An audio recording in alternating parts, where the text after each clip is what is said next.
Hello friends, welcome to our YouTube channel new sunshine, जहां हम discuss करते हैं कुछ बेहतर। आज हम डिस्कस करने वाले हैं लेव विगोत्स्की की थ्योरी को। और लेव विगोत्स्की की थ्योरी से कई बार एक या दो और मल्टीपल क्वेश्चंस भी देखने को मिल जाते हैं, तो हम समझते हैं कि इनकी थ्योरी क्या थी। लेकिन उससे पहले जान लेते हैं कि लेव विगोत्स्की कौन थे। लेव विगोत्स्की इज़ अ रशियन साइकोलॉजिस्ट थे। जिस तरह सबसे पहले तो हमारे लिए पता होना चाहिए कि हम जिस साइकोलॉजिस्ट के बारे में पढ़ रहे हैं वो हैं कहाँ के। जिस तरह से प्याजे हमारे स्विट्ज़रलैंड के थे, उसी तरह से जो हमारे लेव विगोत्स्की हैं ये रशिया के थे। लेव विगोत्स्की की जो डेथ हो गई थी वो 38 ईयर्स की एज में हो गई थी। और लेव विगोत्स्की ने अपने जितने भी एक्सपेरिमेंट, जितने भी उन्होंने अपना वर्क किया है साइकोलॉजी में, वो सारा का सारा रशियन लैंग्वेज में किया है। ठीक है, तो जिसके लिए मतलब जिसकी वजह से यहाँ पर जब उसके लिए हिंदी में जब उसको डिकोड किया गया तो क्या हुआ, बहुत सारी चीज़ों को क्लियर नहीं कर पाए। ठीक है, तो ये था एक। और सोशल कंस्ट्रक्टिविस्ट थे। कंस्ट्रक्टिविस्ट कौन होते हैं? कंस्ट्रक्टिविस्ट वो होते हैं जो कि ये समझ जानते हैं, ये कहते हैं कि जो बच्चा होता है वो अपने ज्ञान का निर्माण खुद कर सकता है, स्वयं करता है अपने ज्ञान का निर्माण। वो होते हैं कंस्ट्रक्टिविस्ट। ठीक है, नेक्स्ट हमारा जो है, इन्होंने focused on socio culture aspect. इन्होंने सोशियो कल्चर एस्पेक्ट को बहुत ज़्यादा फोकस किया। ये थे लेव विगोत्स्की के बारे में कुछ पॉइंट्स। आगे देख लेते हैं इस थ्योरी को। 3 एस्पेक्ट कौन कौन से थे जो मोस्ट इम्पॉर्टेंट इनके एस्पेक्ट थे? तो वो थे social interaction, language and culture. ये 3 इनके एस्पेक्ट थे जो बहुत इंपॉर्टेंट थे। अगर हम सोशल इंटरेक्शन को देखें तो जो लेव विगोत्स्की थे वो कहते थे कि जो बच्चा होता है वो जो कुछ भी सीखता है वो अपने सोसाइटी से ही सीखता है, यानी कि सोशल इंटरेक्शन से ही सीखता है। उसके जो कुछ भी बच्चा अपनी लैंग्वेज को लेता है या अपने पेरेंट्स को, फैमिली को, इन सबको देखकर ही सब कुछ सीखता है। उसकी जो लर्निंग होती है, उसके जो बिलीफ होते हैं और उसके जो नॉर्म्स होते हैं, वैल्यूज़ होती हैं, मोरल्स होते हैं, अंडरस्टैंडिंग होती है, ये सब की सब किससे होती है? सोशल इंटरेक्शन से ही होती है। तो सोशल इंटरेक्शन का एक बहुत बड़ा योगदान है। ठीक है, ये लेव विगोत्स्की कहते थे। दूसरा है इसका लैंग्वेज। लैंग्वेज क्या है? तो लेव विगोत्स्की कहते थे कि जो बच्चा होता है वो अपने विचारों को अपनी लैंग्वेज में ही बताता है, यानी कि उसके जो इमोशंस होते हैं, उसके जो थॉट्स होते हैं, उन्हें अपनी लैंग्वेज में बताता है। तो ये था इनका लैंग्वेज। और लैंग्वेज एज अ टूल बच्चा यूज़ करता है। ठीक है, एज अ टूल। लैंग्वेज क्या है? एज अ टूल है एक बच्चे के लिए। वो अपनी टूल की तरह उसको यूज़ करता है कि अपने थॉट के डेवलपमेंट के लिए ज़रूरी होती है उसकी लैंग्वेज, कि अपने थॉट का डेवलपमेंट कैसे करेगा। जैसे कि अगर आप हिंदी को अगर आप ज़्यादा प्रेफर करते हैं तो आपके जो थॉट्स होते हैं वो आपके हिंदी में ही चलते हैं, लेकिन अगर आप इंग्लिश को प्रेफर करेंगे तो आपके जो थॉट्स हैं वो इंग्लिश में चलेंगे। तो इसी तरह से हम कहते हैं लैंग्वेज एज अ टूल। तो इस तरह से अपने थॉट के डेवलपमेंट में लैंग्वेज का बहुत बड़ा योगदान, यानी बहुत बड़ा रोल होता है। ये बताया हमारे लेव विगोत्स्की ने।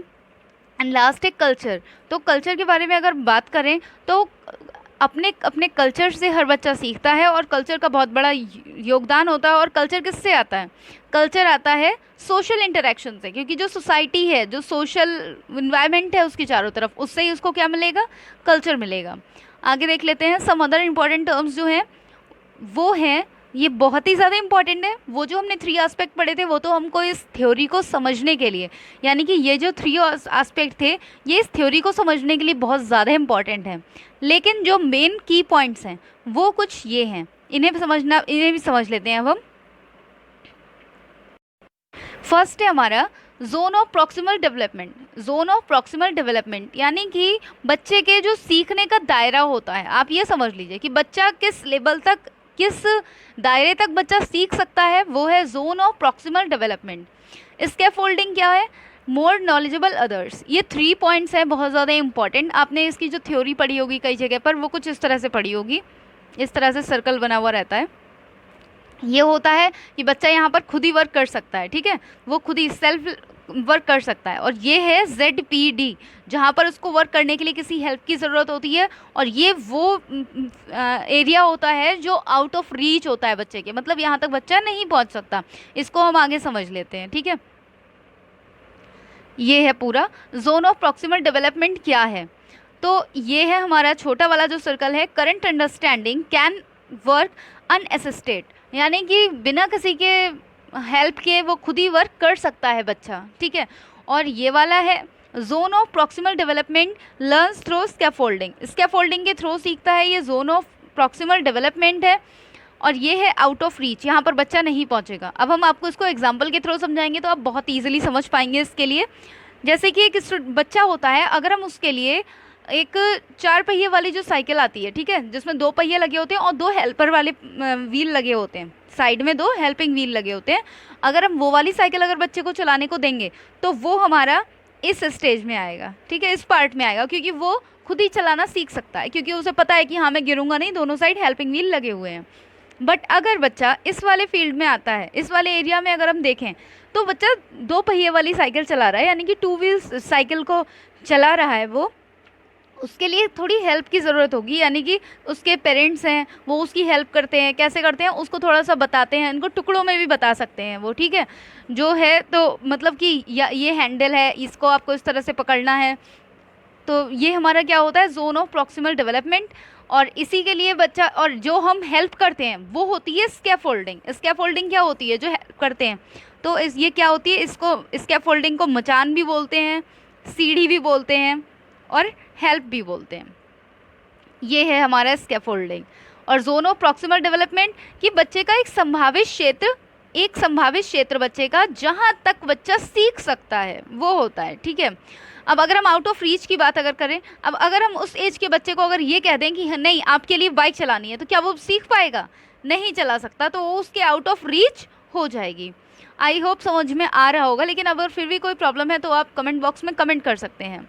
जैसे कि हम यहाँ पर देख रहे हैं कि साइकिल चलाना एक फादर है वो अपने बच्चे को सिखा रहा है, तो वो क्या कर रहा है, वो उसे हैंडल पकड़ना सिखा रहा है और साथ में पीछे से भी पकड़ा हुआ है, ठीक है, और बच्चा बिल्कुल बिना डरे वो आराम से साइकिल पकड़ के चलाना सीख रहा है। लेकिन वहीं हम देखें स्कैफोल्डिंग क्या होता है कि थोड़े टाइम बाद आप उसे मदद देना बंद कर दीजिए, मतलब आप उसे मदद दीजिए, लेकिन जब वह सीखना शुरू कर देता है तो उसके बाद धीरे धीरे करके मदद कम कर दी जाती है, यानी कि हटा लिया जाता है मदद को और बच्चा सीख जाता है। हमारा जो मोटिव होता है वो होता है बच्चे को सिखाना, और जब बच्चा सीख जाता है तो हम उस मदद को हटा लेते हैं। एक फादर है वो अपने बच्चे को साइकिल चलाना सिखा रहा है, लेकिन जैसे ही वो चलाना सीख रहा है तो उसने पीछे से सिर्फ पकड़ा हुआ है और उसके बाद आगे से उसने छोड़ दिया, और बच्चा जब चलाएगा धीरे धीरे तो वह पीछे से भी छोड़ देगा। ये था स्कैफोल्डिंग। तो जो हमारा मोर नॉलेजेबल अदर था, इसको भी तो देखना है। तो मोर नॉलेजेबल अदर क्या है, मोर नॉलेजेबल अदर है ये पेरेंट, यानी कि जिसको हमसे ज़्यादा नॉलेज है उस चीज़ की, वो है मोर नॉलेजेबल अदर्स। अब देख लेते हैं ये मोर नॉलेजेबल अदर्स, ये जो हेल्प कर रहे हैं ये स्कैफोल्डिंग। और ZPD, यानी कि ZPD क्या है, ये बच्चे का जो साइकिल चलाने का दायरा है, यानी कि बच्चा साइकिल चला सकता है, वो है ZPD, ठीक है।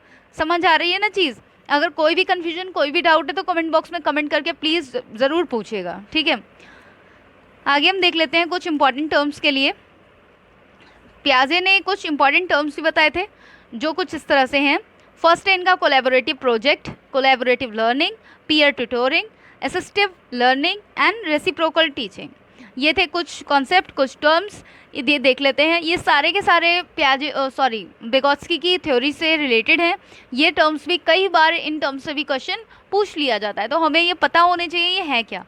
कोलैबोरेटिव प्रोजेक्ट क्या है, और जो कोऑपरेटिव लर्निंग है वो भी इससे कहीं ना कहीं मिली हुई है, ठीक है, दोनों एक ही चीज़ें हैं लगभग, लेकिन बस बात ये है ये प्रोजेक्ट है और ये लर्निंग है।